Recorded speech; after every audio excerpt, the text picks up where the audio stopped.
All right, guys. Hey, I hope everybody's doing well today. It is a beautiful, beautiful Wednesday. Sorry, I had to turn on my volume. I have the live feed here just so I make sure if anything goes wrong that I can connect back to it. So excited to be here. This is really one of my favorite classes that I get the opportunity to teach, and it's about sales training, and it's for real estate professionals. But if you're tuning into this class, do realize that the only reason why it should have that tagline for sales or real estate agents is because my examples are filtered into the real estate world. But like all of the key concepts and stuff that I'm talking about, man, you can take all of this and put it into your world. I'm always using resources that anybody can go grab, so I'm making sure that the resources that I'm utilizing for this are absolutely about creating something that you can easily tangibly grab. And so I scoured some of the best resources. Now, this is not the only resources or the extensive resources, but to me, these are some of the best resources that we have to be able to really understand what it looks like to be a sales professional. Now, a quick background. When I started this class, the whole reason why I started this class was because I am a real estate professional. I run, and I help lead, I help manage a brokerage of 250 agents. And so one of the things that I watched is that these really phenomenal people are attracted to the real estate industry. Now, the reason why they're attracted is usually because they have this sense of charisma. They watch and they recognize what's possible, what they could potentially do in real estate as they see people who are successful in real estate. They want to emulate that, but most of them are coming from a space to where they've never really had a sales career. Sales is a very professional venue, and I very much take that seriously. I protect sales culture because in my brain, in my version of what this is, it is absolutely about advocacy for people. Sales is advocacy for people. And the reality is that if we are in sales, we more than likely are attached to a product, a program. There's something that we're attached to. Now, the only reason why we're attached to that can't be about money. It has to be about advocacy. So that's where the bad rap about real estate comes into, sales comes into play. That's where we create our cliche phrases from sales. But the reality is that we're advocates. If I can listen to you and understand where you want to go, and I have the ability to get you there, then I also have the responsibility to advocate for you to get there. So we're going to be talking today about the power of questions. See, real estate, the key component to being the best real estate agent you can be is about asking the right questions. As a sales professional, to be the best advocate you can be, you've got to ask questions. You got to have all of the right questions that you can ask. Okay. Now, the very first thing we're going to start with, like we start with all the time, is this idea.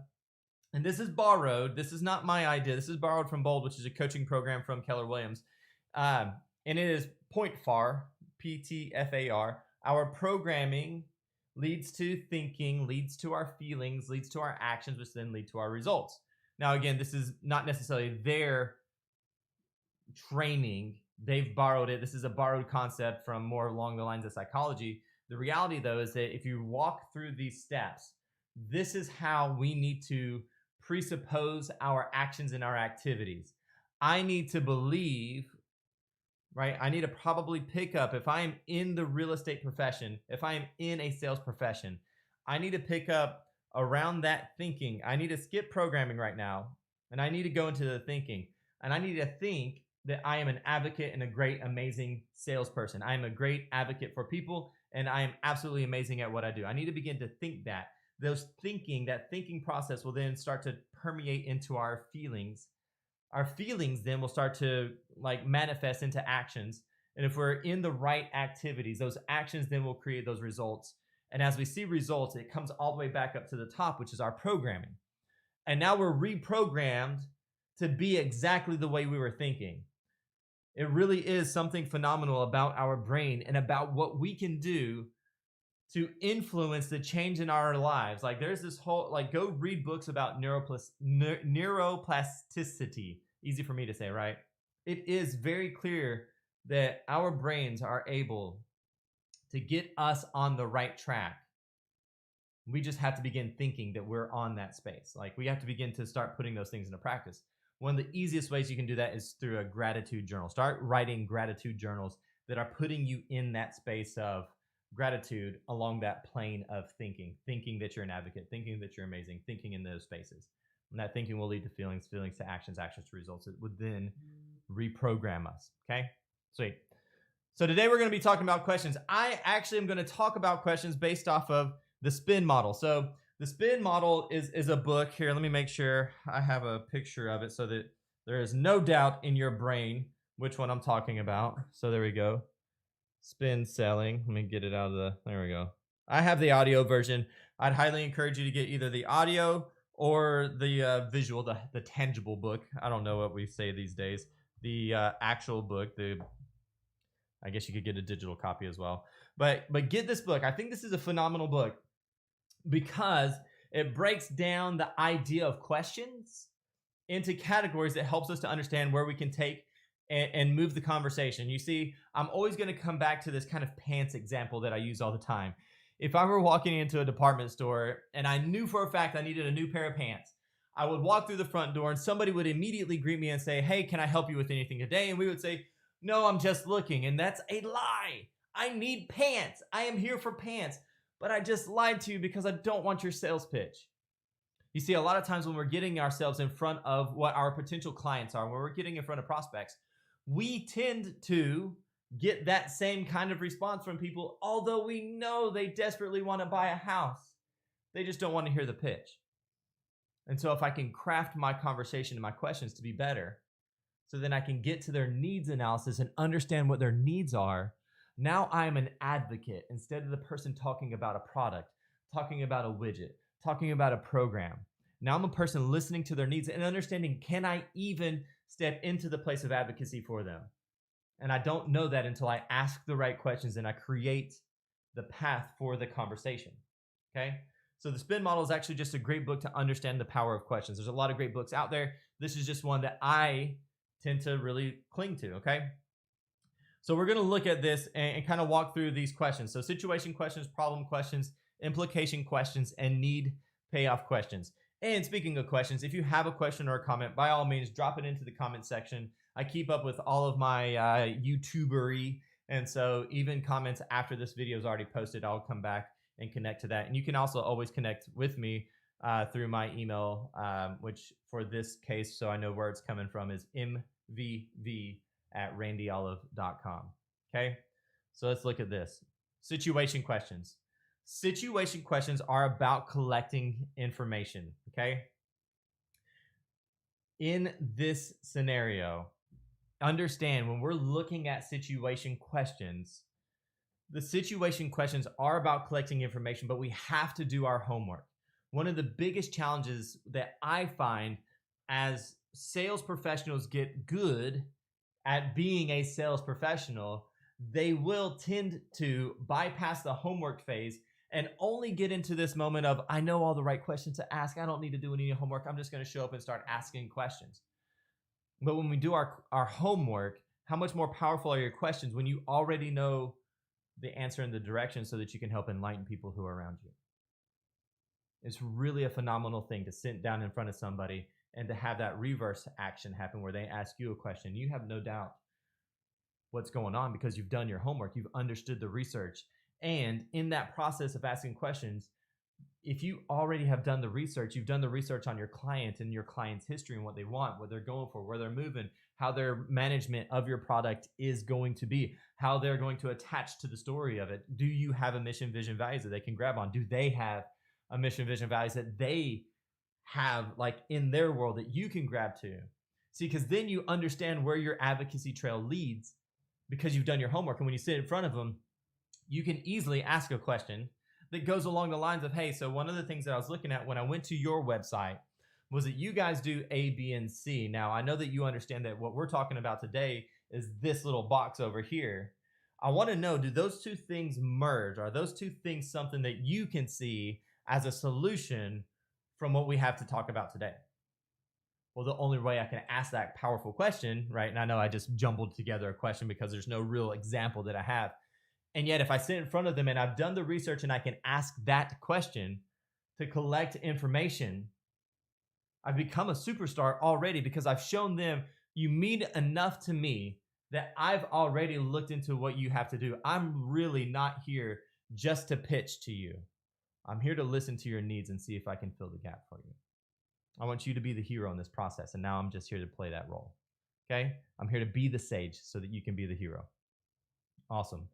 So when we look at this, guys, going over here to these situation questions, confirm your research, major elements of the sale. You've got to really do your research. You really got to dig into that. Okay. It's absolutely necessary. Do your homework.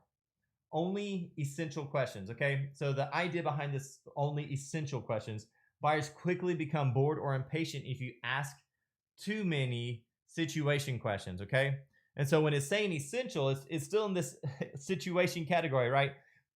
So don't go through and have a 50-page questionnaire that you're gathering information from. You've really got to dig into the essential questions. Now, here's the one thing that I've noticed always about asking great situation questions that are essential.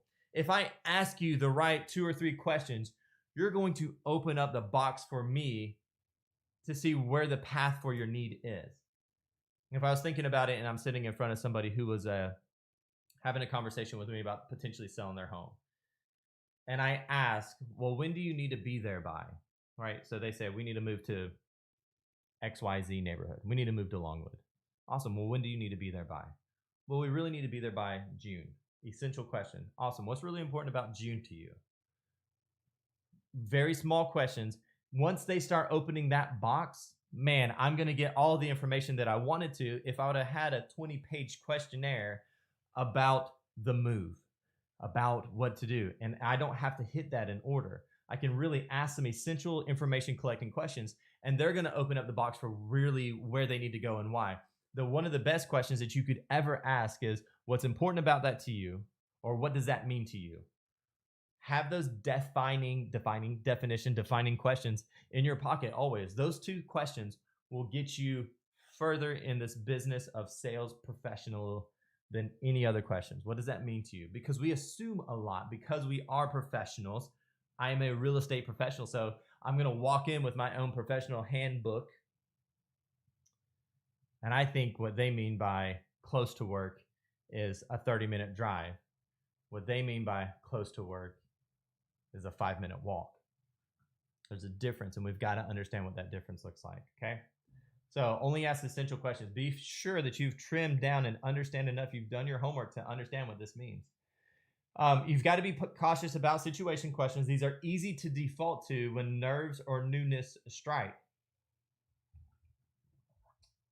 One of the things that I have found is that a lot of sales professionals in the very beginning, when they get nervous, they will begin to ask more situation questions, and usually they will repeat questions.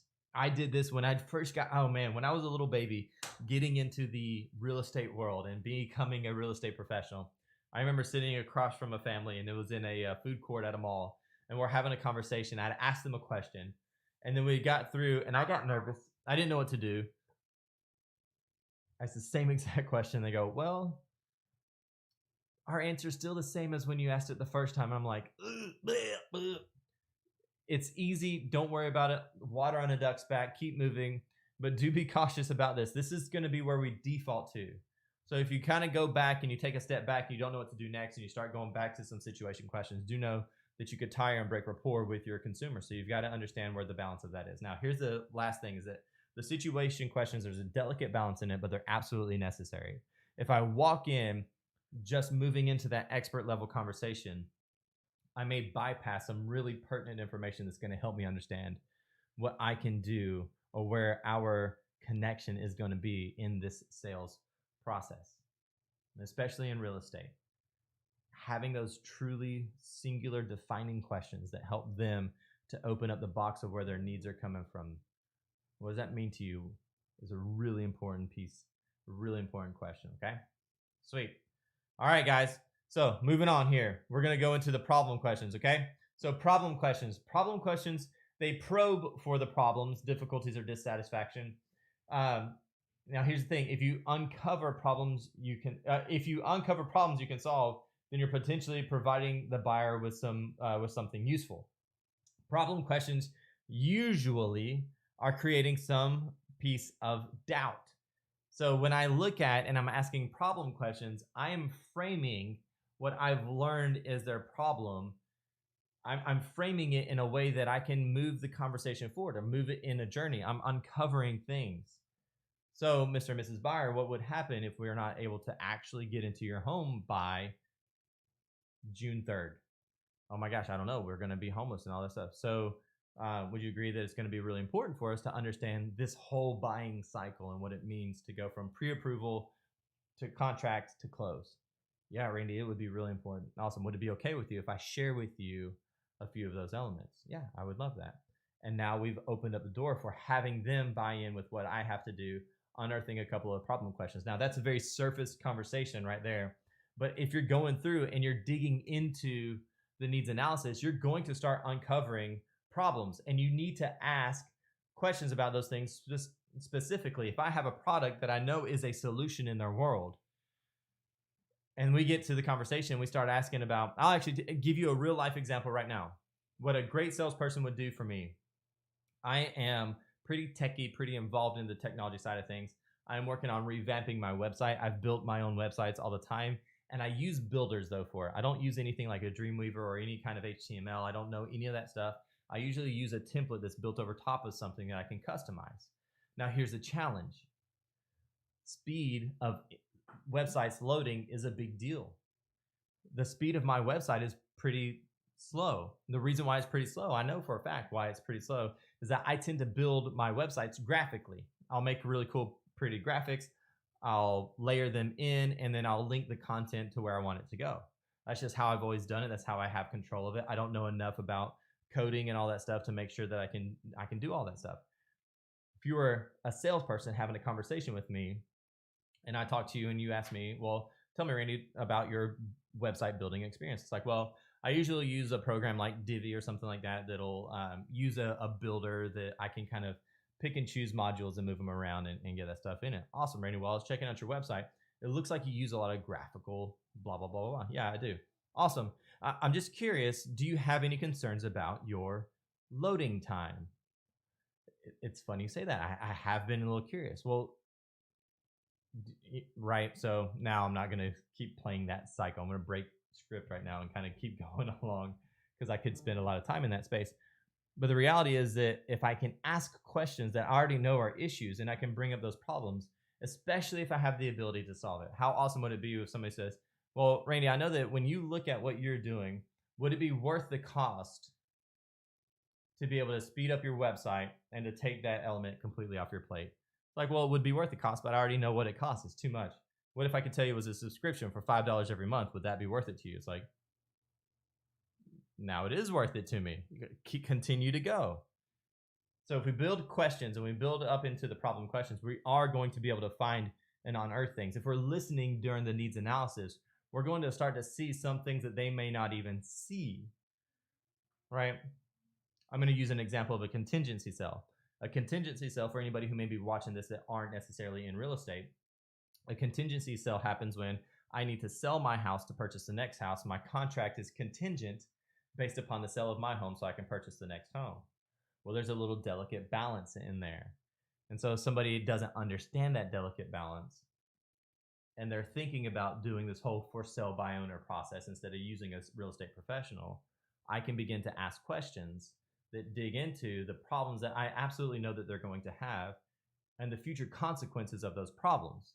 Now, that's just not me trying to give a good sales pitch to close somebody, but it's truly advocacy, because if I know what their processes are, I already know where their challenges are going to be. And if I can open up those doors to those problems and solve those problems, my value has just shot through the roof. I become something that's more professional, and I have the potential to make sure that I can actually close on said sale. Sales professionalism is about advocacy. I want you to get that stuck in your brain. Being an advocate is absolutely what sales is about. Okay, sweet. And again, this is I'm sharing with you things that I utilize. I found ways in which I utilize the sales process to become a sales professional, and I went searching for the resources out there that are already easily produced and tangible for us to grab. It's hard for you to have a 1 hour conversation with me every day to open up your sales professionalism, but it would be easy for you to be able to have a mentor through a book that's going to help you put these things together. So I'm borrowing these concepts ordered from Spin Sales, but this is absolutely how I built my business before I even knew this book was available. Okay. So implication questions. We're going to move over to this implication questions. Implication questions build up the size of the implied needs in any decision. Okay. And there's a deal here. It says an example from the dialogue from a book. That dialogue tends to be a little bit monotonous if I were to read it in a virtual space. So what I'm going to do is kind of get that script pulled out, and I will paste it into the description here once this goes live outside of, so outside of live and into the regular feed. I'll make sure that that is copy and paste in there, paste into there. But essentially, when you go through the idea of implied questions, the example that he uses is that if you're using the implied questions, implication questions properly, you're building the case. You're like stacking this case up to be able to help them understand that, like, without this solution, this is what is on your back. And this is the challenges you're going to continue to have. Until we can really open this up, you're never going to really fully have your world taken care of. It unearths the need for a change. And so in the example of the book, he's just having a conversation with his buddy about his car. And he was like, well, awesome. So looks like you're ready for a new car. Well, no, I'm just going to keep the same one. It is what it is. I'm just, I'll just deal with it. And he's like, no, I love that. Like, it makes total sense that you would do that. So, like, how's your gas mileage? Is it still good? Or is it like kind of starting to wane a little bit? It's like, well, actually my gas mileage is starting to wane a little bit. It's like, okay, yeah. He goes, well, I know that this car, when it was made, was really good on gas mileage, but that's something that I've seen. So I was just curious if you're having the same issues. Like, well, I am starting to see it a little bit. And he's like, awesome. Now, my assumption is because you use it for your business, you're beyond your tax write-off. So it's already done with the tax write-off. So it can't save you money on your taxes too, right? Yeah, but no car payment, all that stuff is a great thing. Yeah, no, hey, I understand that completely. And then he started asking, this is just a neighbor, obviously, who understands car and business. And he's just asking questions out of curiosity. Well, at the end of the story, this guy ends up going out and buying a new car because he realizes what he didn't think about was, oh yeah, I don't get the tax write-off anymore. So I'm spending money that I could actually be spending into my own business and actually having the luxury. Yes, gas mileage is starting to wane a little bit. And so I am spending more on gas than if I were able to. And so he just started stacking up all these little things. And the guy just didn't understand that if I were to take all those little things and I stacked them all the way up, the cost of that stack is much more significant than the cost of me going to get a new car and trading this thing in and getting something different. And so when we ask the right implication questions, what it really does is helps us to be able to stack enough stuff on the table.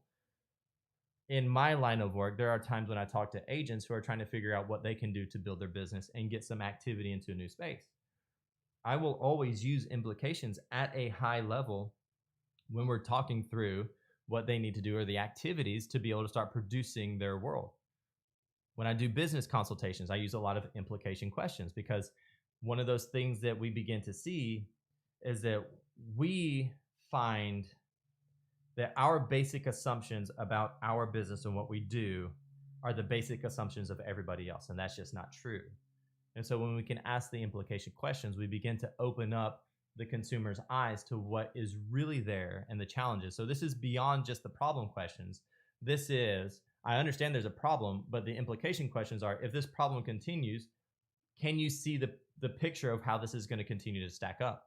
So if I was consulting you in your real estate business and I said, awesome, so tell me, what are you doing for your marketing? Well, I'm doing A, B, and C. Sweet. So I didn't hear you mention anything about Facebook or social media. Do you know that social media is one of the key elements right now to like business capitalization, blah, blah, blah, blah. No, I didn't realize that. Okay, cool.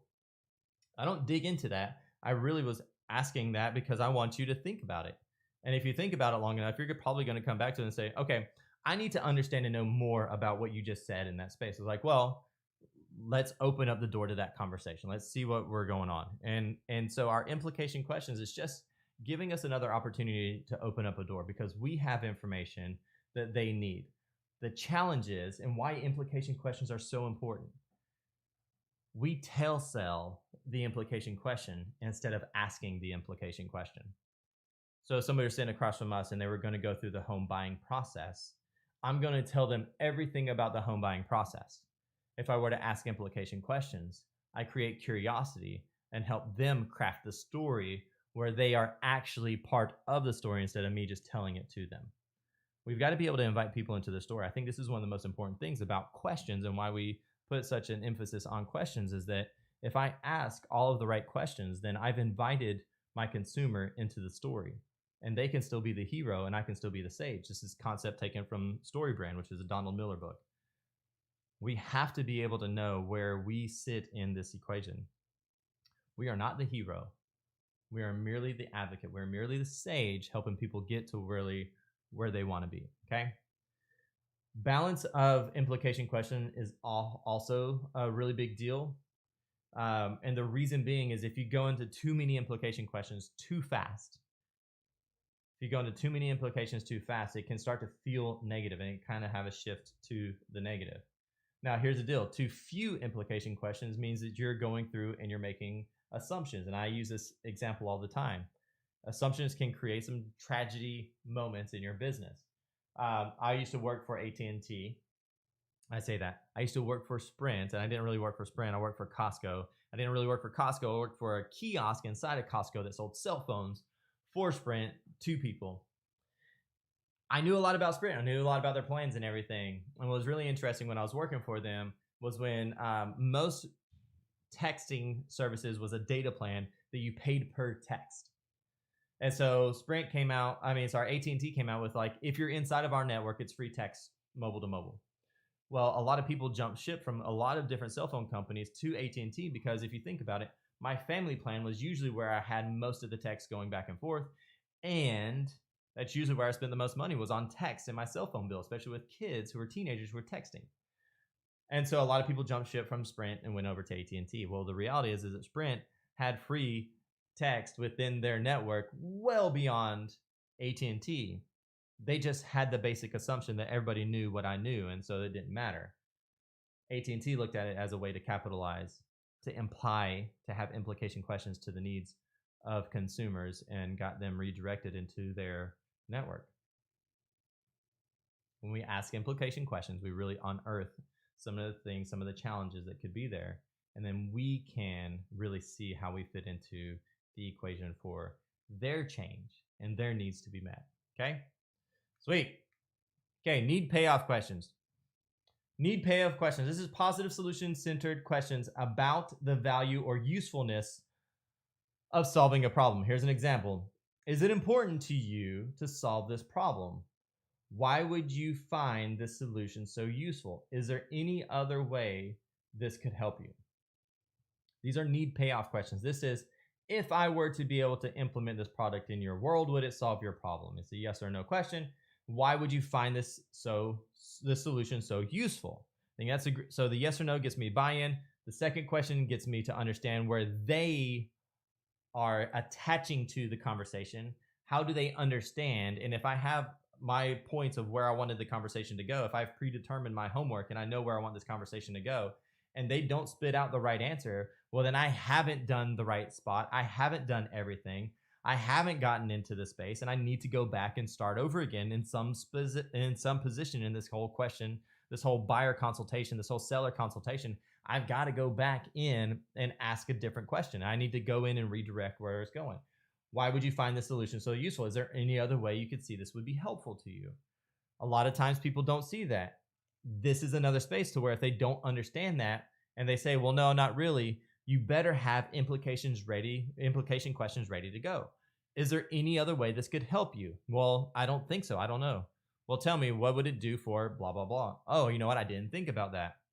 Of course you didn't, because that's an implication question. I was driving that boat. Okay. Focus the consumer's attention on the solution rather than on the problem. This is what need payoffs are about.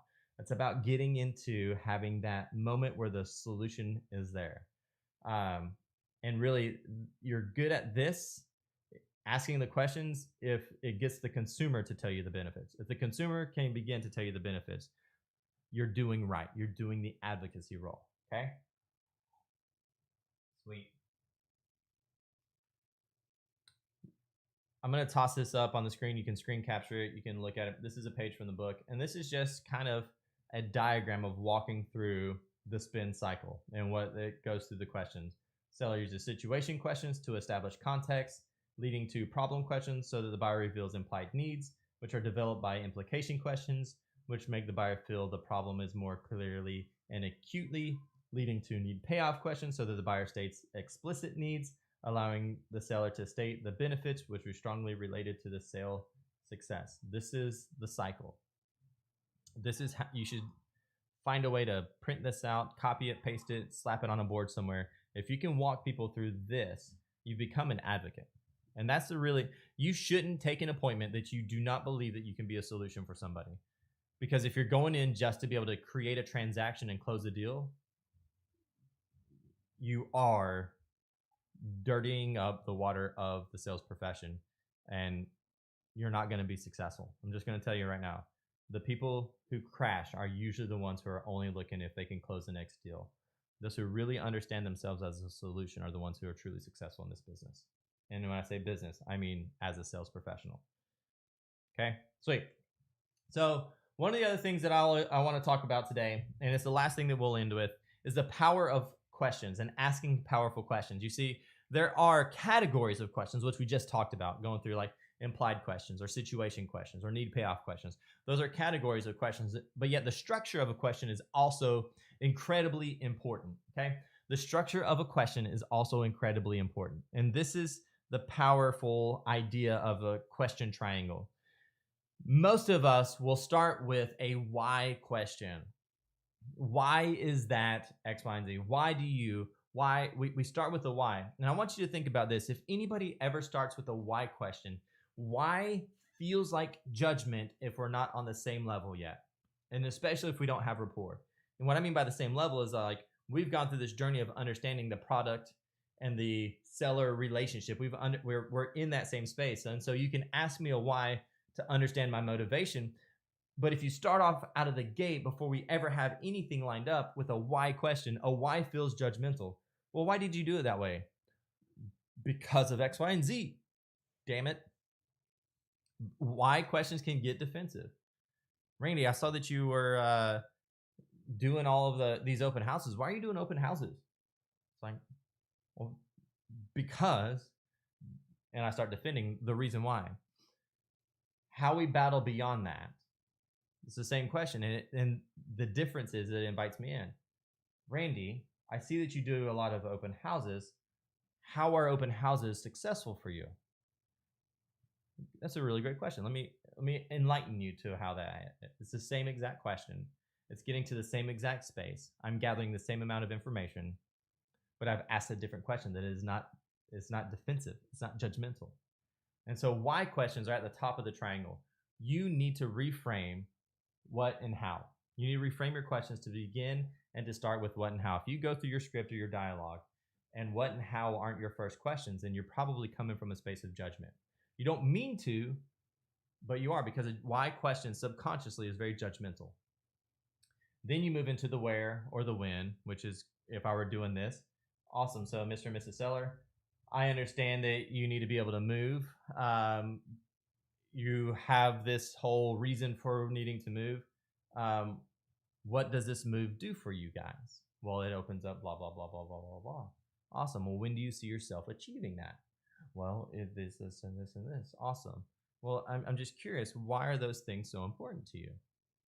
You see, what we've done is we've stacked up and we've been able to open up the door for me to ask the why question, because more than likely I found out the what is, well, what's important about that is we got to get kids in school. We got to do this. We got to do that.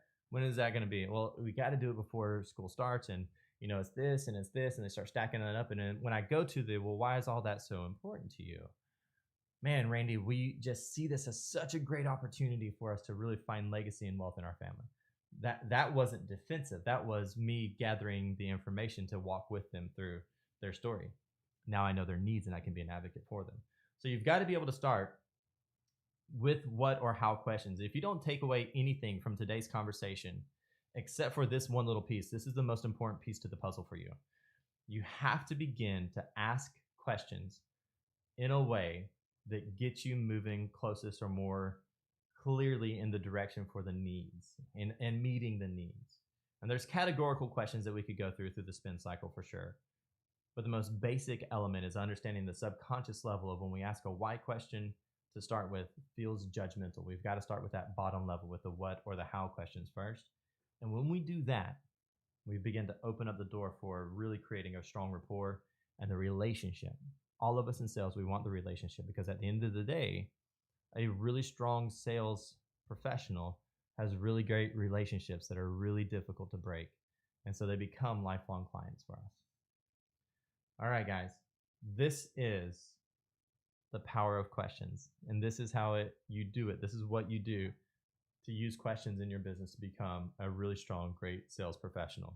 I'm going to give it a second in case anybody on wants to ask any questions. I know that we got only a few viewers here on this, but if anybody has any questions, I want you to go ahead and feel free to pop in to ask your questions. If not, we'll go ahead and shut down.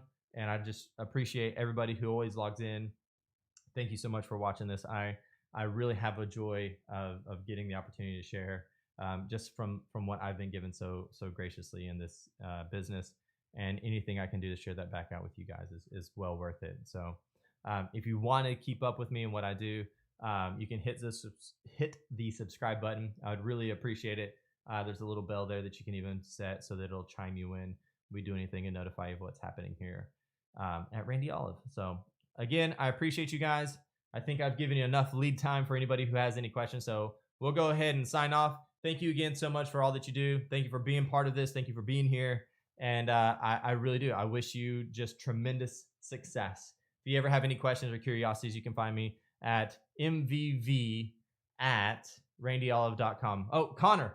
Hey, Randy, I really appreciate it. Would you be willing to expand a bit more on need payoff questions? Yes, I would. I was almost signed off, and now I'm kind of coming back. Connor, need payoff questions. Okay, so let me go back to my PowerPoint. This is about getting into the solution. This is when, Connor, when you know that you already have the solution packaged up. So if we've gone through all of it, right? We've gone through the whole thing. Let's go back to the cycle. And we're getting here. We've asked the implication questions, which make the buyer feel the problem more clearly and acutely, which is leading to the need payoff question, so that the buyer states their explicit needs. So essentially, if I'm really looking at the need payoff question, I need to frame my questions in a way that they start to tell me what the benefits of using my product is. If I'm looking at it, no, don't be sorry, dude. So if I'm looking at it and I'm selling a widget, I've asked all the questions and I might go, so I know that you know a little bit about my product, and this is obviously the reason why we had the conversation today. One of the things that we have is the ability to X, Y, and Z. Now that sounds like it could find a solution for your problem. Is that something that you see as a solution for what's happening in your business? And they either say yes or no. Awesome. So now let me ask you, when you look at that, is that solution actually useful? Because I know that there's some other things that could be like sitting there in the back of your brain. They may open up that door, and now as they open up that door, they're going to reveal some new things and or start to say, no, Randy, as a matter of fact, one of the things that you said is that this could shut down my timing. Like, I'm spending 3 hours on this. If I get back an hour of my day because of your product, gosh, what I see in the potential of that hour going back into lead generation, I potentially could get 1 to 2 transactions based off of my conversion ratios every single day. And so if I put your product in today, I should be able to get 5 new deals every month. Well, and I weigh the balance of that, man, right? So again, and I can give you such a great, easy, flowery example just because I'm spitting it off the top of my head in a facetious world. But yet that's what you're looking at. The need payoff questions are, now you know where your product is a solution, and you ask the question based off of how you can get into their space. The example here is actually a real good generic basic screenshot. That is it important for you to solve this problem? Yes. Would you find this solution? Why would you find this solution so useful? Is there any other way this could help you? If you just take that little 3 trifecta, re-establish it in your own brain and in your own role play to fit your product, then I bet that it will start to come easier for you to understand how you can ask the question that is really bringing to light the solution that you have. And I'm going to encourage you, just because like he puts it into really great language in multiple pages of a book. But get the spin book, or Google it. You can Google, this guy talks about a lot of what he does in the spin cycle. So Google the need payoff questions, and watch some of the content that he has on it. But for me, the basic idea is, if you take this framework in that example and you really look at digging into the solution, and as you dig into the solution, you're asking solution based questions, they're either going to be in or you without, or not with you so far. So when you do need payoff questions correctly, the customer will be telling you the benefit. So I would push that question forward, and I would say, if I ask that question to myself in the process of what we've just done in this consultation, would I be able to even answer what if I'm a solution? And so role play what it looks like to be on the other side of the table when you're forming your questions, write questions out and to think through that. Sweet. All right, man. I appreciate that, Connor. Thank you so much, buddy. Guys, I'm going to sign off. You have an amazing day. And seriously, if you ever need anything, reach out, mvv@randyolive.com. This is my YouTube channel, but you can find me on Instagram. You can find me on Facebook. You can find me anywhere. If you Google me, you're going to find me more than likely. And I really want to do anything I can to give back to the world that's given me so much. So y'all have an amazing day, and I am out of here.